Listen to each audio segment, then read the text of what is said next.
Divendres passat a la Federació Obrera es van entregar els premis del 15è concurs de dibuix i pintura dedicat a l'artista Lluís Fisas i Moreno, un concurs que organitza l'Ajuntament de Molins de Rei en col·laboració amb el Cercle Artístic per a infants i joves de 6 a 18 anys. Aquest any, en motiu del 15è aniversari del concurs, la temàtica ha estat la pagesia i el nostre entorn, en honor a la professió de la família Fisas.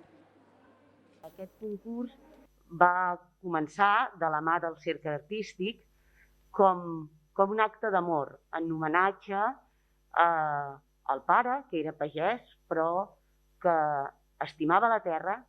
però també estimava l'art. La persona i la figura d'una persona com en Lluís Fisas,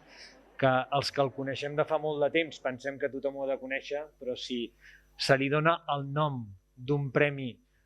d'algú, no? És perquè no necessàriament totes les generacions i tothom ha de conèixer-lo. Molins de Rei, encara que no ens ho sembli, de vegades no ens en recordem, estem envoltats de collserola, de camps encara, i cal que els cuidem, sobretot, i que els puguem aprofitar.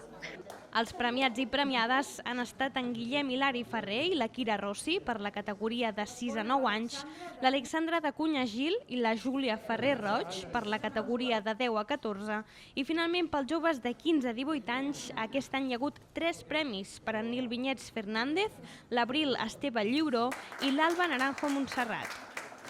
Com sempre, el jurat ha estat format per representants del cercle artístic, també representants de l'àmbit de la cultura o de la temàtica en qüestió i la regidora d'Infància i Famílies. Una entrega de premis que aquest any s'ha celebrat setmanes més tard del que es fa normalment, ja que s'ha anat ajornant per poder celebrar-se presencialment i que en aquests darrers anys ja suma un total de 2.469 participants i 2.509 obres exposades.